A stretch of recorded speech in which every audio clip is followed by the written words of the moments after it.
Jésus-Christ, fils de David. Il était le fils de David, un polygame. Oui, fils d'Abraham. Fils d'Abraham. Un polygame. Voilà, donc les parents même dans la chair de Jésus-Christ, ce sont des polygames. S'il vous plaît, chers téléspectateurs ou je ne sais pas, ou internautes, la Bible même que nous avons entre les mains a été écrite, que ce soit l'Ancien et le Nouveau Testament, par les enfants d'un polygame, les fils d'Israël. Quand on dit la maison d'Israël, c'est une maison avec un homme, avec ses 12 fils et leur sœur unique, Dina, avec 4 femmes. C'est ça la maison d'Israël. Alors, pasteur... Donc, pour répondre à la question, la véritable Église, c'est elle qui est restée dans les Écritures. Mais est-ce que avoir plusieurs femmes est obligatoire? Non. Dieu dit seulement ceci. Si quelqu'un, parmi les lois que Dieu a données pour réglementer, Dieu a institué la polygamie, il la réglemente et il protège même les polygames. Il dit ceci. Après les 10 commandements que vous connaissez, dans les 10 commandements, quand vous les lirez, vous ne trouverez nulle part où on a dit que tu ne sois pas polygame. Vous ne trouverez pas. Il dit plutôt, ne tuez pas et vous ne mettez pas adultère. Et le Seigneur dit dans Matthieu 20, dans Exode 21, 10, après les 10 commandements qui sont dans Exode 20, il dit, si quelqu'un prend une autre femme, voilà ce qu'il faut faire pour la première. Donc Dieu réglemente la polygamie. Il faut lui donner la nourriture. Le Seigneur dit ceci, pour avoir des relations intimes avec une femme, il faut que ça soit ta femme. Oui. Mais tu peux en avoir autant. Chaque fois que tu es avec une, c'est ta femme. C'est comme, j'ai des enfants dans le véhicule. Oui. Si j'étais venu avec un, vous allez me poser la question. Parce que c'est qui? Il dit, c'est mon enfant. Mais si j'amène 2, 3, je dirais mes enfants. Oui. C'est ça. C'est ça, c'est la possession. Ce n'est pas les nombres qui comptent. Donc, tes femmes, tes chairs. Voilà. Non, il y a une seule chair. Une seule chair, un seul corps. Mais elles font partie. Elles font partie des membres. Font partie de ta chair. De ma chair. La preuve, c'est que Adam au commencement, Ève est sortie d'où? De toutes les côtes. Non? Il avait beaucoup de côtes, mais on a pris une côte. Donc les autres toutes les femmes là, elles sont sorties de ma chair. C'est-à-dire, Adam avait plusieurs côtes et Dieu a pris une côte seulement. Caïn n'a jamais été le fils d'Adam. Caïn, il est le fils du malin.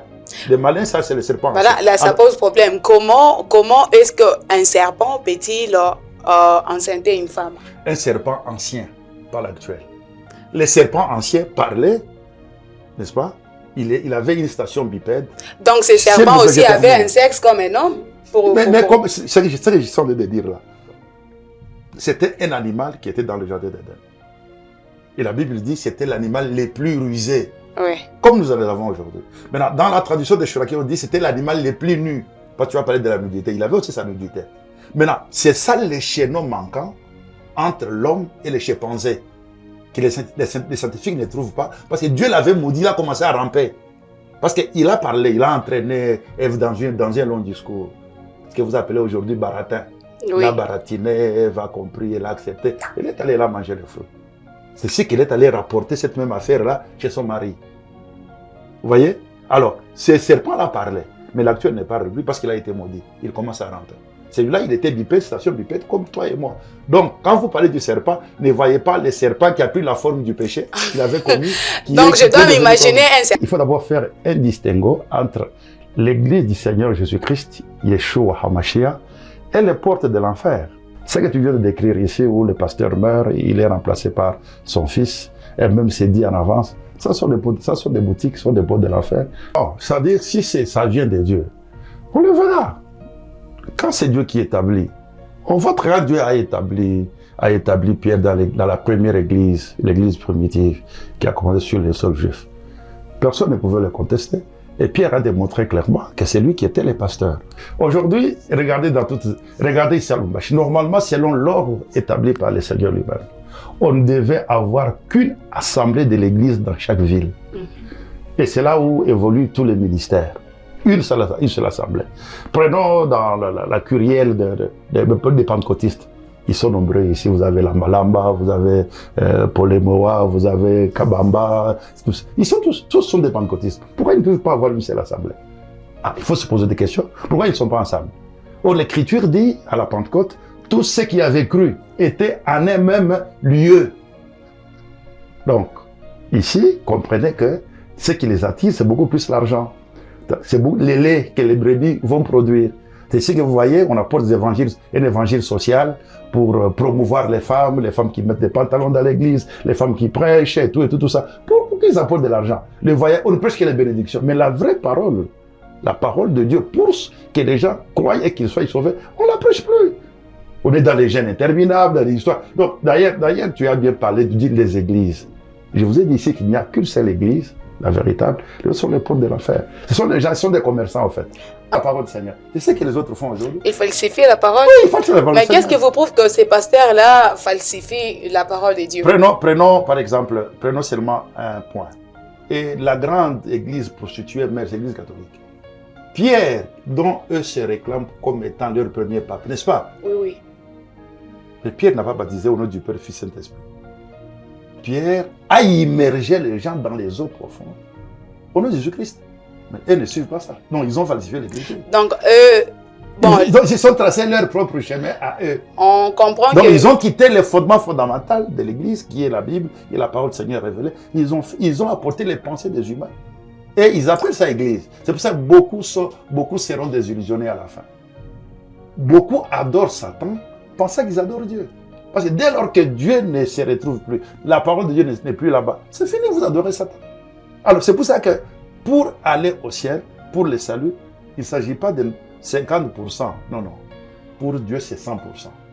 Pour Dieu, même si tu as 99,9%, tu as échoué. Ah oui, c'est ça, Dieu. Tu as échoué. Même si tu as 99,9%, tu as échoué. Pour Dieu, c'est 100% de la parole. Parce que mon juste vivra par la foi dans toute la parole de Dieu. Voilà. Pasteur, une question. Oui, j'ai terminé d'abord avec elle. Elle parlait des relations. Oui. Aussi, l'ennemi de Dieu, c'est mon ennemi. Maintenant, tout celui qui contredit ce que Dieu a dit, ce que Dieu a révélé, c'est un blasphème qu'il a commis. Et l'Écriture dit, même pas dans le monde à venir, il ne verra pas les royaumes de Dieu. Bonjour chers téléspectateurs. L'Église de Dieu aujourd'hui fait face à plusieurs réalités, plus particulièrement en République démocratique du Congo. Sur ce, nous allons être éclairés, nous allons débattre avec les pasteurs Jean Chilai.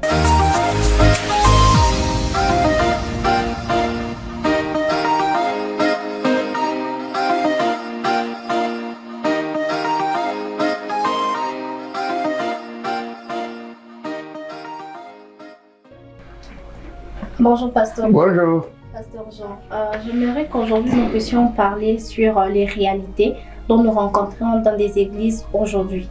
Pasteur, nous rencontrons plusieurs réalités dans des églises, tout comme il y a les pasteurs qui peuvent mourir aujourd'hui et c'est son fils qui lui remplace. Pasteur, selon ça, vous pouvez donner votre point de vue? Oui, certainement. La Bible nous enseigne et nous donne tout. Absolument. Donc ici, il faut d'abord faire un distinguo entre l'église du Seigneur Jésus-Christ, Yeshua HaMashiach, et les portes de l'enfer. Ce que tu viens de décrire là, ce sont les portes de l'enfer. On y entre, c'est pour aller mourir. C'est dans Matthieu chapitre 16. Je t'ai dit que tu es Képha. Sur cette pierre, sur ces rocs, j'ai bâtirai mon église. Et les portes de l'enfer ne prévaudront pas contre elle. Ce que tu viens de décrire ici, où le pasteur meurt, il est remplacé par son fils, et même c'est dit en avance, ça sont des boutiques, ce sont des portes de l'enfer. C'est une histoire privée qui n'appartient pas au Seigneur. Parce que c'est lui qui établit les ministères, et c'est lui qui doit conduire l'église, c'est le Seigneur lui-même. L'Écriture dit, Dieu a établi dans l'église, premièrement les apôtres, secondement les prophètes, et ainsi de suite, les docteurs et les pasteurs. Donc, ce sont des faux pasteurs qui sont décrits dans Matthieu 24 par Jésus-Christ lui-même. Il y aura des faux prophètes et des faux rois qui feront même des miracles au point de séduire, s'il était possible, même les élus. Mais aucun élu ne sera jamais séduit. Donc, pour dire quoi? Pour dire que si vous voulez avoir la vraie photo de l'église aujourd'hui, la fausse église aujourd'hui, qui regroupe plusieurs, parce qu'il y a qui regroupe plusieurs églises, comme vous les avez appelées là, il faut aller lire dans le chapitre 3. C'est là il y a la photo de l'église ou dans la Odyssée. Et là, il est montré que la Odyssée même signifie les droits du peuple. Avant l'entente de cette émission, il y a eu qu'un petit débat là, où chacun revendique ses droits. Donc c'est l'âge où, dans l'Église, on prend un peu de la parole de Dieu, on prend les pensées des humains, on met ensemble, et on apporte un évangile social pour plaire aux gens. Or, la parole du Seigneur ne peut pas changer. Il a dit, je suis le même hier, aujourd'hui et éternellement. Il dit, n'ajoutez pas et retranchez pas. Voilà, c'est ça l'état de l'Église aujourd'hui, c'est la Odyssée. Et l'Écriture dit, parce que tu n'es ni chaud, ni froid, alors je te vomirai de ma bouche. Alors, pasteur, vous avez dit, ce sont deux portes d'enfer, des églises où le pasteur, il meurt et c'est son fils qui le succède. Dans le cas où le fils a reçu aussi l'appel de Dieu, devrait d'être comme pasteur. Est-ce que dans ces cas-là, on dira aussi que ce sont des portes d'enfer? Non, c'est-à-dire si ça vient de Dieu, on le verra. Quand c'est Dieu qui établit, on voit très bien Dieu a établi Pierre dans la première église, l'église primitive, qui a commencé sur les sols juifs. Personne ne pouvait le contester. Et Pierre a démontré clairement que c'est lui qui était le pasteur. Et même quand il y a eu la première conférence qui avait eu lieu à propos de la fausse doctrine qu'on avait apportée dans les Apôtres chapitre 15, même Jacques, qui était le petit frère de Jésus-Christ, il a reconnu. Il sait que Pierre a dit la vérité. Donc quand c'est Dieu qui établit, et Dieu ne peut pas établir plusieurs personnes à la fois. Dieu travaille toujours avec une seule personne à la fois et les autres collaborent avec cette personne-là. C'est comme ça que Dieu travaille. Parce que Dieu lui-même, il est unique, il est le seul. Donc, aujourd'hui, par exemple, quand vous regardez dans les Saintes Écritures, vous verrez que du temps d'Aaron, pour être souverain sacrificateur, il fallait être le fils d'Aaron. Maintenant, nous sommes dans le ministère de la grâce. Non seulement de la grâce, selon l'ordre de Melchisédek. C'est-à-dire le Seigneur choisit qui il veut, qu'il veut utiliser. Même nous, les gens des nations, nous pouvons maintenant prêcher la parole du Seigneur. Vous voyez? Donc cet ordre-là a déjà changé. Maintenant, le Fils, s'il a un ministère venant de Dieu, il va l'exercer parce que Dieu ne fait pas de favoritisme, n'est-ce pas? Et les dons et les appels de Dieu sont sans repentir. Dieu peut choisir qui il veut. Bon, maintenant, une histoire arrangée d'avance, où on arrange les papiers dès le départ, pour dire que si je mourais, on fait... non, là c'est la boutique, là c'est un établissement, ça n'a rien à voir avec l'église. Vous avez dit que le Seigneur établit qu'une personne et les autres viennent juste... Maintenant, aujourd'hui, dans les églises, ça ne marche pas comme ça vraiment. Les gens qui accompagnent vraiment la personne qu'on a établie pour l'aider à accomplir la mission pour laquelle on l'a appelé. On rencontre maintenant qu'il y a des empoisonnements, il y a des histoires qui se passent entre ces personnes qui doivent aider. Mais comment est-ce que vous expliquez cela, pasteur? C'est l'attrait de l'argent. Aujourd'hui, regardez ici à Lubumbashi. Normalement, selon l'ordre établi par le Seigneur lui-même, on ne devait avoir qu'une assemblée de l'église dans chaque ville. Et c'est là où évoluent tous les ministères. Une seule assemblée. Prenons dans la curielle des pentecôtistes. Ils sont nombreux ici. Vous avez Lambalamba, vous avez Polemoa, vous avez Kabamba. Ils sont tous sont des pentecôtistes. Pourquoi ils ne peuvent pas avoir une seule assemblée? Il faut se poser des questions. Pourquoi ils ne sont pas ensemble? Or, l'Écriture dit à la Pentecôte, tous ceux qui avaient cru étaient en un même lieu. Donc, ici, comprenez que ce qui les attire, c'est beaucoup plus l'argent. C'est les laits que les brebis vont produire. C'est ce que vous voyez, on apporte un évangile social pour promouvoir les femmes qui mettent des pantalons dans l'église, les femmes qui prêchent et tout ça. Pour qu'ils apportent de l'argent. On ne prêche que les bénédictions. Mais la vraie parole, la parole de Dieu, pour que les gens croient et qu'ils soient sauvés, on ne la prêche plus. On est dans les gènes interminables, dans les histoires. Donc, d'ailleurs, tu as bien parlé des églises. Je vous ai dit ici qu'il n'y a qu'une seule église, la véritable. Ce sont les portes de l'enfer. Ce sont des gens, ce sont des commerçants, en fait. En parlant qu'il y a une seule église, au début, vous avez dit la véritable église, c'est l'église primitive Yeshua Mashiach. De Yeshua Mashiach, voilà, et les autres, ce sont deux portes d'enfer. Moi, j'aimerais vous poser une question. Comment différencier ces églises, cette église, elle est primitive, et les autres, ce sont les églises? Oui, bon, c'est très simple, très simple. L'église primitive, elle, ce qui compte, la doctrine de l'église primitive, c'est la Bible. Quand ce n'est pas écrit, on ne doit pas croire. Donc l'église primitive, les croyants sont comme les croyants de Béret. C'est Paul qui prêchait. Paul était le messager du premier âge de l'église, l'âge d'Éphèse. Paul était en même temps apôtre. et prophète, même docteur. Quand il prêchait, la Bible dit, Actes des Apôtres chapitre 17, les croyants de Bérée avaient des sentiments beaucoup plus nobles que ceux de Thessalonique. Pourquoi? Ils vérifiaient dans les Écritures pour voir si ce que Paul disait était la vérité. Aujourd'hui, vous ne vérifiez plus. Mais on vérifie. Non, les gens ne vérifient plus. Non, les gens ne vérifient plus. Vous irez dans une église où on laisse les femmes prêcher comme chez Hollande et les autres là. Quand vous dites, mais Dieu a interdit ça. C'est écrit où? Tu donnes l'écriture, 1 Corinthiens chapitre 14, verset 30, 33e, tu prends les versets, 1 Timothée chapitre 2, les autres versets. Ils vous disent non, ça c'était seulement pour eux. Vous voyez? Bon, maintenant, c'est un exemple que j'ai donné. Donc, aujourd'hui, les gens ne vérifient plus. L'église véritable, elle est là comme fondement, comme c'est écrit dans Éphésiens. L'apôtre Paul dit ceci. Vous n'êtes plus les gens du dehors. Vous êtes la maison de Dieu. Vous avez été édifiés sur les fondements des apôtres, des prophètes au pluriel, du coup, si vous mettez la pierre angulaire, c'est-à-dire toute la Bible, de Genèse à Apocalypse. Aujourd'hui, vous avez des croyants ou des prédicateurs qui vous disent non, l'Ancien Testament, il faut faire tomber ça. Mais ce sont des séducteurs, ça, ce sont des démons. Pourquoi? Pourquoi j'ai dit ça? Parce que Jésus-Christ et tous les apôtres, ce qu'ils appelaient l'écriture, c'était l'Ancien Testament. Le Nouveau Testament n'existait pas. Quand l'apôtre Paul écrit à Timothée, il dit toute écriture est inspirée de Dieu. Utile pour enseigner, utile pour corriger, pour convaincre les gens. C'était que l'écriture. C'était l'Ancien Testament. Parce que le Nouveau Testament n'existait pas.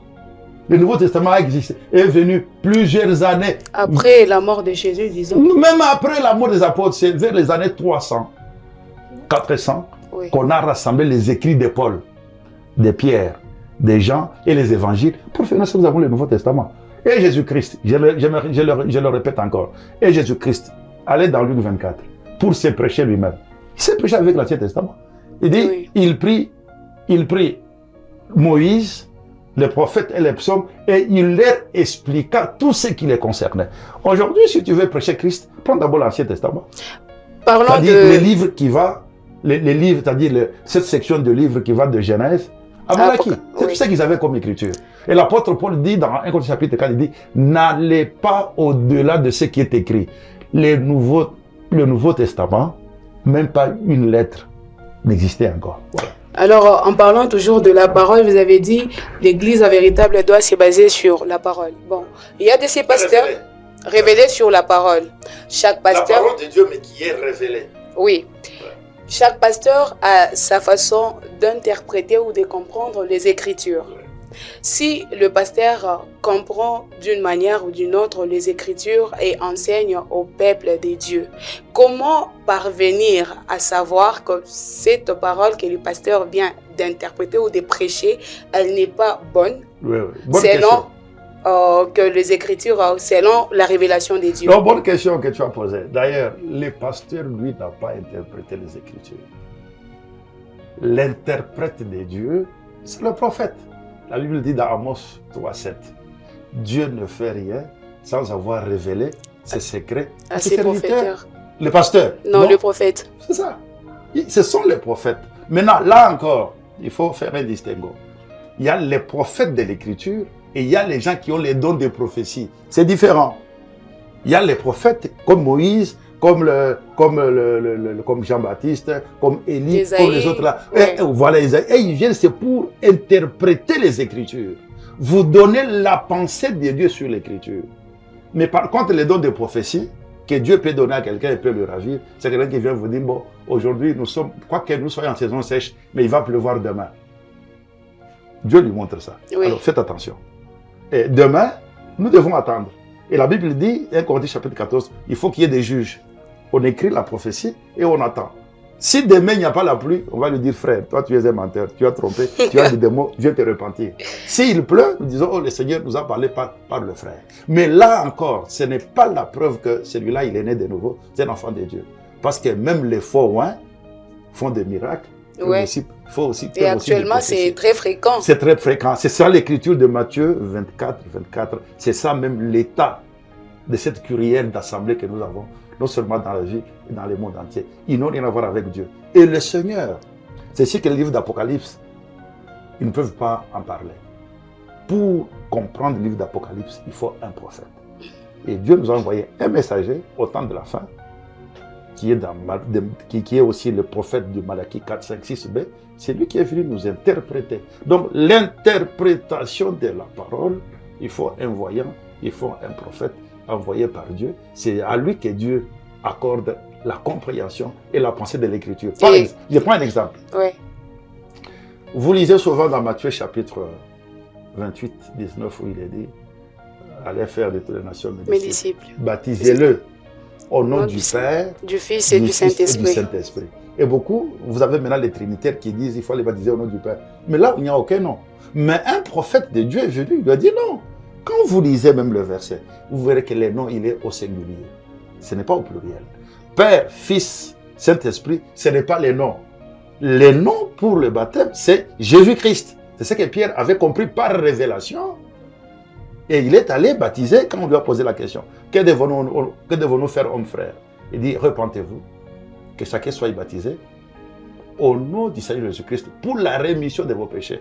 Ensuite, vous recevrez le baptême du Saint-Esprit, qui est une promesse pour vous et pour tous ceux qui sont en loin, en aussi grand nombre que le Seigneur appellera. Donc, il faut la révélation des Écritures. Je peux te donner, par exemple, quand vous lisez dans Genèse chapitre 1, beaucoup disent que le péché originel, c'était le fruit qu'Ève avait mangé, n'est-ce pas? Oui. Et qu'il a donné ça à son mari Adam. Non, c'est faux. C'était l'adultère qu'Ève avait commis avec le serpent ancien. Mais dans la Bible, c'est pas écrit. C'est là que j'ai dit, avec la révélation. Maintenant, on vous dit, ils étaient nus tous. Avant, ils n'en avaient pas honte, n'est-ce pas? Oui. Ensuite, quand ils ont mangé, ils ont eu honte. Ils ont fait des feuilles de figues. Maintenant, je pose la question. Quand ils ont fait les feuilles de figues, ils ont caché la bouche avec 32 dents qui avaient mangé, mais ils avaient caché quoi? Non, ils avaient caché leur nudité. Et quand le Seigneur est venu, leur nudité. Quand le Oui. Seigneur est venu pour punir, n'est-ce pas? D'abord, il a parlé, il a dit aussi, il a maudit le serpent. Donc le premier à maudire, c'est Dieu lui-même. Il a maudit le serpent. Il lui a assigné de manger la poussière tous les jours de sa vie. Et il devait se coucher sur son ventre. Parce que c'est le ventre d'Ève, le ventre du serpent qui s'était collé. Dieu dit, je mettrai une inimitié entre ta sémence. Dieu parle déjà de sémence, ça dit des enfants. C'est là où il y a eu la première annonce de la venue de Jésus-Christ. Je mettrai une inimitié entre ta sémence et sa sémence. Celle-ci t'écrasera la tête. C'est Jésus-Christ qui a exalté du serpent au bon maudit du calvaire. Et lui te blessera les talons. Oui. Et Jésus-Christ en était mort. Maintenant, quand il a fini de dire ça, il s'est tourné vers la femme. Il dit à la femme, directement comme ça, j'augmenterai les douleurs de tes grossesses. Parce qu'elle en avait déjà. Il n'a pas dit, je vais te donner la carie dentaire. Non, il n'a pas dit ça. Donc on comprend directement que la femme était déjà enceinte. Voilà, il dit, j'augmenterai les douleurs de tes grossesses. Il dit, tu enfanteras même avec douleur. Aujourd'hui, comme nous sommes en train de passer cette émission ici, dans les hôpitaux de Lubumbashi, sur les techniques, il y a des mamans qui sont en train de crier à cause des douleurs. Donc cette partie du verset-là est restée valable et vit jusqu'aujourd'hui. Le Seigneur ne s'est pas arrêté là. Il a continué pour dire, tes désirs, toi femme, se tourneront vers ton mari et lui dominera sur toi. Pourquoi? Parce que la femme a combien de double péché? Elle a d'abord reçu l'enseignement venant du serpent ancien, lequel enseignement n'était pas dans l'église du Seigneur en ce moment-là. Et c'est elle qui est partie apporter cet enseignement à son mari, Adam.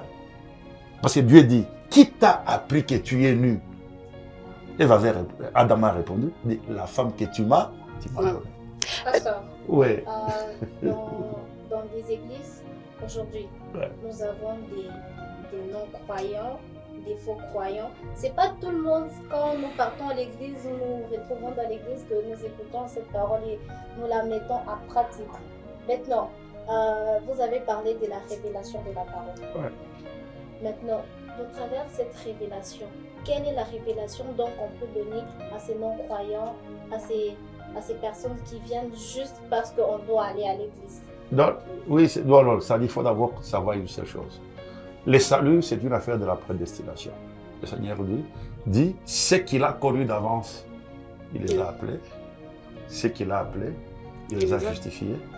Il les a prédestinés. Ce qu'il a prédestiné, il les a justifiés. Ce qu'il a justifié, il les a aussi glorifiés. Oui. Donc le salut, c'est une affaire individuelle, c'est le choix de Dieu. C'est ainsi que quand vous lisez dans Actes des Apôtres, il est dit, Actes des Apôtres chapitre 3, le Seigneur ajoutait à l'église ceux qui étaient sauvés. C'est d'abord l'affaire de la prédestination.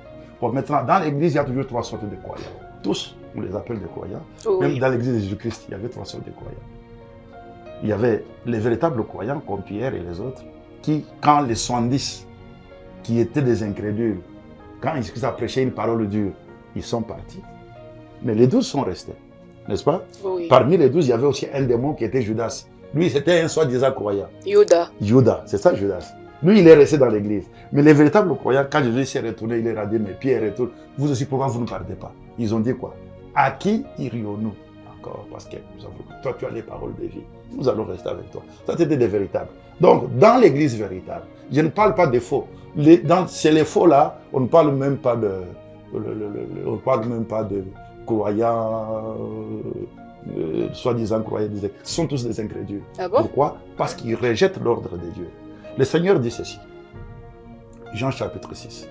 On lui pose la question par des pentecôtistes, comme nous les avons aujourd'hui, qui pullulent dans le monde entier. Seigneur, que devons-nous faire pour accomplir les œuvres de Dieu? Ils mettent beaucoup l'accent sur les œuvres. Le Seigneur lui répond, il dit, l'œuvre de Dieu, c'est que vous recevez, c'est lui qui l'a envoyé. C'est ça la loi de la production. Et c'est lui. Pour commencer l'œuvre, il faut d'abord recevoir un homme de Dieu envoyé par lui. C'est si quand vous lisez même dans Romains chapitre 10, dit comment croiront-ils s'il n'y a pas de prédicateurs? Comment y aura-t-il de prédicateurs s'ils ne sont pas envoyés? Donc il faut recevoir la parole du Seigneur au travers d'un prédicateur envoyé. Il dit dans Jean chapitre 13, verset 21, il dit ceci. C'est lui qui reçoit, c'est lui que j'aurais envoyé, il me reçoit.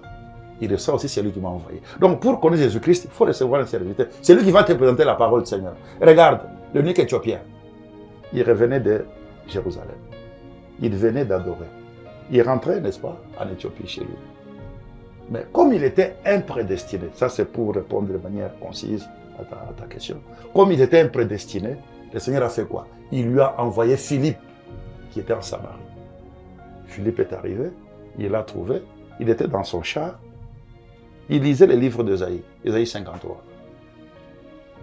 Qui a cru à ce qui nous avait été annoncé, c'est des choses-là. Là, on lui montrait que c'est parce homme de douleur, habitué à la souffrance, qu'on sait qu'on frappait de Dieu. Et il a été frappé pour nos péchés. Et là, on parlait déjà de Jésus-Christ. Dans l'Ancien Testament. Voilà comment on prêche Jésus-Christ. Et puis il est dit, c'est par ces meurtrissures que nous avons été guéris. Alors, maintenant, lui, il lisait ça.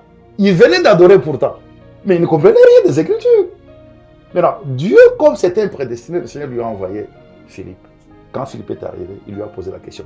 Comprends-tu ce que tu lis? Il a dit, comment puis-je comprendre si je ne suis pas guidé? Et Philippe, la Bible dit, commençant par ce verset d'Écriture, il lui annonça la bonne nouvelle, l'évangile. Et après, c'est lui-même qui a même demandé le baptême. Oui, oui. Il dit, je vois de l'eau, et c'est de tout ça. Et c'est pour ça qu'on l'a baptisé. Donc, oui. Juste avant qu'on enchaîne, j'ai une question. Je pose-la rapidement. Dans la vraie église. Oui, la véritable. Dans la véritable église. Oui. Parce qu'on a admis la polygamie. Mais la polygamie, ce sont les Écritures. Les pères de la foi, c'est qui? Abraham. Et Dieu dit même, maudit Abraham sera maudit, béni Abraham sera béni. Oui. Et dans Galates, ça c'est dans Genèse chapitre 12. Quand vous prenez Galates chapitre 3, la Bible dit, nous sommes bénis avec Abraham le croyant. Il était un polygame. Dieu ne l'a jamais condamné. Jésus-Christ, s'il vous plaît, Jésus-Christ lui-même, pour lequel vous allez à l'église, vous allez gêner tout et tout. Prenez Matthieu chapitre 1er. Ses parents dans la chair, c'est qui? Joseph et Marie. Non, ce n'est pas Joseph. Si vous avez la Bible, vous pouvez lire. La Bible dit, voici la généalogie de Jésus-Christ. Ça, je peux vous le lire rapidement. Voici la généalogie de Jésus-Christ. Abraham engendra Isaac, Isaac engendra Jacob et tout. C'est ça la généalogie de Jésus-Christ. Non, écoutez. C'est comme ça qu'en matière on commence. Écoutez. Pourquoi vous êtes agité? C'est pas de l'agitation. Vous ne voulez pas découvrir la vérité. Allons-y, on va découvrir la vérité. Elle est là, il dit ceci. Généalogie de Jésus-Christ, fils de David. Il était le fils de David, un polygame. Oui, fils d'Abraham. Fils d'Abraham. Un polygame. Voilà, donc les parents même dans la chair de Jésus-Christ, ce sont des polygames. S'il vous plaît, chers téléspectateurs ou je ne sais pas, ou internautes, la Bible même que nous avons entre les mains, a été écrite, que ce soit l'Ancien et le Nouveau Testament, par les enfants d'un polygame, les fils d'Israël. Quand on dit la maison d'Israël, c'est une maison avec un homme, avec ses 12 fils et leur sœur unique, Dina, avec 4 femmes. C'est ça la maison d'Israël. Alors, pasteur... Donc, pour répondre à la question, la véritable Église, c'est elle qui est restée dans les Écritures. Mais est-ce que avoir plusieurs femmes est obligatoire? Non. Dieu dit seulement ceci. Si quelqu'un, parmi les lois que Dieu a données pour réglementer, Dieu a institué la polygamie, il la réglemente et il protège les polygames. Il dit ceci. Après les 10 commandements que vous connaissez, dans les 10 commandements, quand vous les lirez, vous ne trouverez nulle part où on a dit que tu ne sois pas polygame. Vous ne trouverez pas. Il dit plutôt, ne tuez pas, ne vous mettez pas adultère. Et le Seigneur dit dans dans Exode 21, 10, après les 10 commandements qui sont dans Exode 20, il dit, si quelqu'un prend une autre femme, voilà ce qu'il faut faire pour la première. Donc Dieu réglemente la polygamie. Il faut lui donner la nourriture. C'est ça les droits de la femme. Et non pas ce que vous réclamez, être dans le ministère, ainsi de suite, tout ça, non. Ah bon, et si Dieu appelait la femme à œuvrer? Les droits de la femme, c'est la nourriture, le vêtement et les droits conjugaux. Ah bon? Donc, quand tu prends une autre femme, n'est-ce pas, à la première là, il faut continuer à la nourrir, continuer à la vêtir et avoir des relations intimes avec elle. Comment vous défendez le fait de l'homme quittera son père et sa mère et la femme également? Non. Ils formeront une seule chair. Oui, toujours dans la même idée. L'homme et la femme quittera et s'attachera pour former une seule chair. Maintenant, vous dites que non, la polygamie... Moi, j'ai dit. Vous avez dit que l'écriture. Mais c'est ce que... Non, le Seigneur protège et tout. Mais c'est lui. Maintenant, écoutez. Comment vous pouvez vous attacher à plusieurs chair? D'abord, vous avez très mal cité l'écriture. Okay. L'écriture n'a jamais dit l'homme quittera son père et sa mère et la femme aussi quittera. Non. Parce que quand on va te chasser, tu vas rentrer chez tes parents. L'écriture dit plutôt. L'écriture, c'est l'homme qui quitte et qui va chercher sa femme. Maintenant, ça c'est ça là, le mal avec les pentecôtistes ou les théologiens, les catholiques en particulier, qui n'ont jamais eu de prophète parmi eux. Ils ont mal interprété cette écriture-là. Quand on dit s'attacher, ça a une signification. Et regardez, quand vous avez assisté à des cérémonies de mariage, oui. Même à des fêtes aussi. Oui. Bon, est-ce que l'homme s'attache à sa femme là pendant la cérémonie? On fait d'abord la cérémonie, ensuite à deux on se déplace pour aller dans une chambre quelque part, pour aller maintenant s'attacher. S'attacher, c'est avoir des relations intimes avec la femme. L'apôtre Paul éclaircit ça, parce que lui il était prophète. Il dit ceci, je vous donne l'écriture, il dit 1 Corinthiens chapitre 6. S'attacher, ça ne veut pas dire se marier. S'attacher, c'est avoir des relations intimes avec la femme. Il dit ceci dans 1 Corinthiens chapitre 6. Nous sommes les fils des prophètes, nous comprenons les Écritures. Il dit, verset 15e, il dit ceci. Prendrai-je donc les membres de Christ pour en faire les membres d'une prostituée? Loin de là. Ne savez-vous pas que celui qui s'attache à la prostituée est un seul corps avec elle? Alors, je vous pose la question, et les internautes.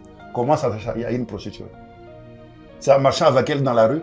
Non. Ou en allant boire avec elle dans le bar? Non, c'est en ayant des relations intimes avec elle. C'est ça s'attacher. Donc, l'homme quitte les parents et s'attache avec sa femme à l'insu des parents. C'est ça la compréhension de cette écriture-là. Pourquoi? Parce que la notion de sa femme, ça c'est l'école primaire, c'est la possession. Donc, le Seigneur dit ceci.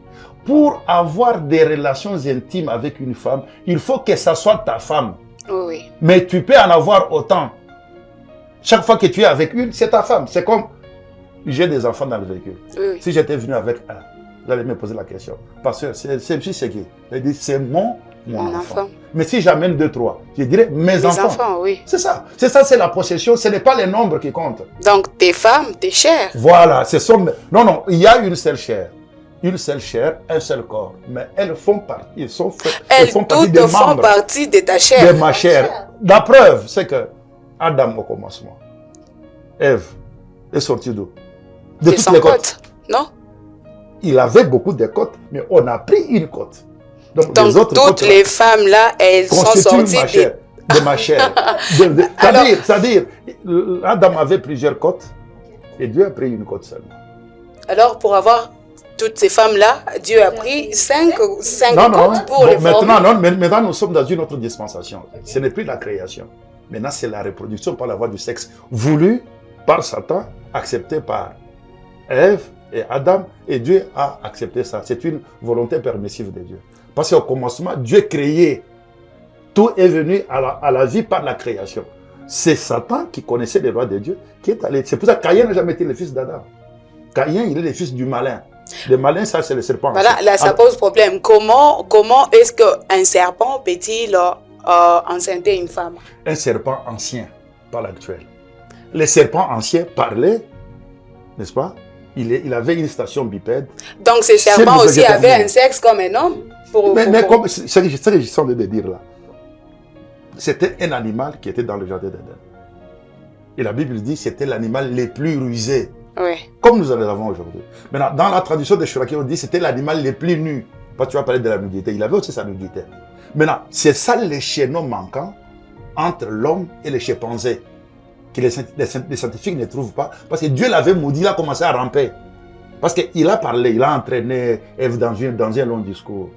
Ce que vous appelez aujourd'hui baratin. Oui. La baratinée, Ève a compris, elle a accepté. Elle est allée là manger le fruit. C'est ce qu'elle est allée rapporter cette même affaire-là chez son mari.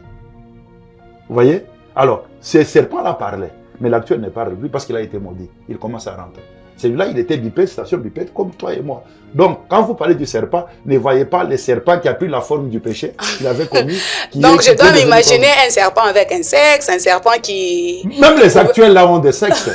Mais celui-là, il était beaucoup plus proche de l'homme, que les animaux. C'est ça les chaînons manquants entre les chimpanzés et l'homme. Vous voyez un peu de ressemblance. Maintenant, lui, il ressemblait beaucoup plus parce qu'il parlait. Il entraînait Ève dans un long baratin. Et puis, Ève a été séduite. L'Écriture dit, Ève, elle me répond. Quand Dieu te dit, pourquoi tu as fait cela? Il dit, le serpent m'a séduite et j'en ai mangé. Maintenant, comme vous êtes là, je viens et je dis, ma soeur, tu vois ma petite soeur ici? Cet homme-là l'a séduit. Toi, tu vas penser à quel fruit? Bon, le fruit interdit, quoi. Bon, tu as compris. Oui. Ça. Et ce fruit-là, il était au milieu de l'arbre du jardin. Voilà. Ouais.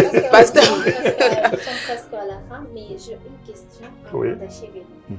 On peut se retrouver sur une avenue, il y a 5 églises, il y a 4 églises, il y a... Pourquoi tu les appelles les églises? Ah bon? Ce sont des boutiques. Ah d'accord. Vous allez l'appeler comme ça. Nous, on les appelle églises. Je peux appeler ça comme ça. Ce sont des boutiques. Je vais appeler église. Et moi, je voulais juste savoir, pasteur, comment vos relations avec certains pasteurs? Comment ça se passe? Moi, avec les autres pasteurs.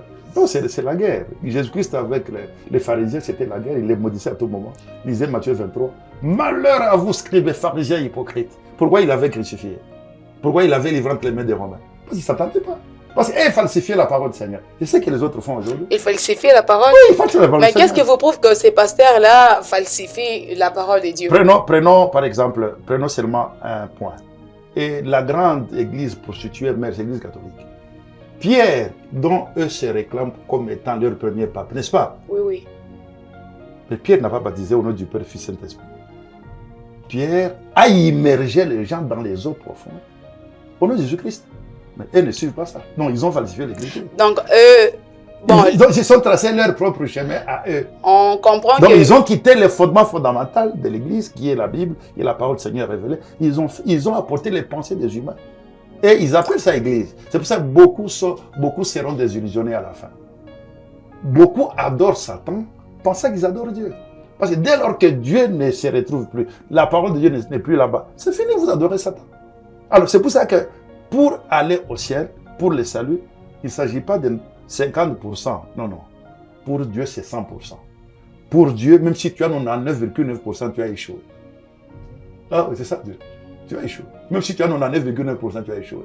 Pour Dieu, c'est 100% de la parole. Parce que mon juste vivra par la foi dans toute la parole de Dieu. Voilà. Pasteur, une question. Oui, j'ai terminé d'abord avec elle. Elle parlait des relations. Oui. Aussi, l'ennemi de Dieu, c'est mon ennemi. Maintenant, tout celui qui contredit ce que Dieu a dit, ce que Dieu a révélé, c'est un blasphème qu'il a commis. Et l'Écriture dit, même pas dans le monde à venir, il ne verra pas les royaumes de Dieu. C'est ça. C'est ça. Alors nous qui sommes restés attachés à ce que Dieu a dit, nous devons protéger la parole du Seigneur et nous faisons la surveillance. C'est pour ça que nos relations avec les autres sont toujours des relations tendues. On se rencontre, c'est la bagarre. Bon, on s'est dit que vous êtes orgueilleux et tout. Bon, moi, ma question... Jésus aussi était orgueilleux aussi. Ma question de curiosité... Jésus qui avait même appelé Hérode des renards était orgueilleux. Ma question de curiosité... mais pasteur, Jésus qui avait de curiosité... le roi Hérode des renards. Ma question de curiosité, GP... Ouais. Ma question de curiosité, comment vous faites pour aimer toutes les femmes que vous avez? Comment vous arrivez à partager vos sentiments? Comment je fais? Parce qu'on aime qu'une seule fois et tout, mais voilà, vous avez... Non, mais quand tu écarquilles même les yeux, tu m'étonnes. Parce que... Comment vous arrivez à aimer 12 femmes à la fois? Regardez, un parent qui a 5 enfants, ce sont ses enfants. Oui. Il les aime ou il les aime pas? Il les aime. Voilà. Bon, maintenant, c'est comme ça aussi avec quelqu'un qui a plus d'une femme. On ne peut pas se marier à une femme si on ne l'aime pas. Mais il y a des différences dans les comportements. Un enfant, tu lui dis, ne fais pas ça. Obéis. Et l'autre à qui tu dis, ne fais pas ça, il fait ce que toi tu ne veux pas. Tu vas aimer le plus qui? C'est lui qui obéit. C'est la même chose aussi dans le mariage conjugal. La Bible dit, Salomon aima beaucoup de femmes et il en avait 1000. 1 Roi chapitre 11. Donc on peut aimer beaucoup de femmes, mais la différence c'est la manière dont les femmes se comportent envers la parole du Seigneur, envers le mari. Une femme désobéissante comme Vasti, elle a été chassée. Oui, oui. Le roi Assuris avait beaucoup de femmes, mais elle était la reine. Mais parce qu'elle avait désobéi, on l'a chassée, c'est ça. Donc on peut aimer beaucoup de femmes. Le Seigneur donne même la loi, parce que c'est une question que tu as posée. Oui, oui. Deutéronome chapitre 21, je pense, verset 10e ou 15e. Il dit, si un homme a 2 femmes, aime l'une moins que l'autre. Donc c'est une possibilité que Dieu même a déjà validée. Aime l'une moins que l'autre. Voilà ce qu'il doit faire s'il doit partager ses biens. Il ne doit pas privilégier la femme, l'enfant qui est né, de la femme qu'il aime le plus. Non. Si c'est la femme qu'il aime le moins, qui lui a donné le premier fils, c'est à lui qu'il faut donner une double portion de ses biens. Voilà. Pasteur. Merci beaucoup, pasteur. Ouais. Pasteur, j'aimerais que vous regardiez tout droit là. Ouais. Et que vous nous dites qu'est-ce qu'on doit vraiment retenir de la véritable Église et comment est-ce qu'on doit fonctionner dans la véritable Église. Oui, la véritable Église, c'est cette Église-là, dans la prophétie qui est dans Matthieu chapitre 16, dont Jésus a parlé à Pierre. Et dans cette Église-là, le fondateur et le maître de l'Église, c'est Jésus-Christ lui-même. Il conduit cette Église par le Saint-Esprit au travers des serviteurs qu'il lui-même a envoyés. Et cette écriture-là a comme doctrine la Bible, qui Dieu a révélée. Et dans cette Église, il y a des promesses que Dieu a données. Aujourd'hui, par exemple, nous attendons la grande promesse du baptême du Saint-Esprit. Tous ceux-là qui vous disent qu'ils sont baptisés du Saint-Esprit sont des faux. Ce sont des faux. Hein. Nous attendons le véritable baptême du Saint-Esprit, l'effusion puissante du Saint-Esprit, comme à la Pentecôte. Puis ensuite, nous irons dans l'enlèvement. Parce que nous nous tenons sur les promesses de Dieu. Christ a dit, je m'en vais vous préparer une place. Ça, c'est dans Jean chapitre 16, 14. Il dit, croyez à moi, croyez en Dieu, que vos cœurs ne se troublent pas. Je m'en vais vous préparer une place, n'est-ce pas? Quand j'en aurai fini, je reviendrai, je vous prendrai pour que là où je suis, vous y soyez aussi. C'est l'enlèvement. Ce sont les promesses là que nous attendons d'accomplir. D'abord, le baptême du Saint-Esprit. Et aujourd'hui, l'Église véritable, c'est celle qui croit le message du temps de la fin. Parce que nous sommes dans l'âge de la Odyssée. Et la Odyssée signifie les droits du peuple. Regardez vous-même. Tout le monde, il y a les droits des enfants, les droits des femmes. Il n'y a pas longtemps ici, vous avez fêté ce que vous appelez le mois de la femme, le mois de toutes ces histoires-là. Qui vous l'a donné, je ne sais pas. Dieu ne met pas dans ces histoires-là. Il y a les droits de l'homme, il y a les droits de ceci. Aujourd'hui, nous avons les droits des animaux. Ça montre réellement que nous sommes vraiment dans la Odyssée. Alors, les véritables croyants croient le message. Dans chaque âge, Dieu a toujours envoyé un messager. Et dans la Odyssée, Dieu a aussi envoyé un messager. Et le messager là, c'est Élie du temps de la fin, qui est le frère William Marion Branham. C'est lui qui est venu nous ramener à la foi apostolique, pas sa foi à lui. Ne suivez pas les hérésies que nous avons dans le monde, ce qu'on appelle le monde du les tabernacles, où certains vous disent que Branham est Dieu, d'autres disent que c'est déjà revenu, d'autres disent que ces théories sont révélées. Ce sont des faux. Tous ce sont des pentecôtistes. Frère Branham était un homme, comme Élie, de même nature que nous. Mais il avait un don de Dieu pour nous ramener à la foi des apôtres, qui étaient nos pères apostoliques. C'est ça la vraie Église. Donc aujourd'hui, nous n'avons qu'une seule adresse. C'est l'adresse du Seigneur où vous connaîtrez la vérité. La vérité va aussi vous affranchir. Que le Seigneur vous bénisse. Merci aussi à vous. Merci. Ok, merci. C'était un plaisir de vous présenter cet entretien avec ma co-présentatrice Nadège Mamouna, avec le pasteur Jean Chilaï. Merci, à bientôt.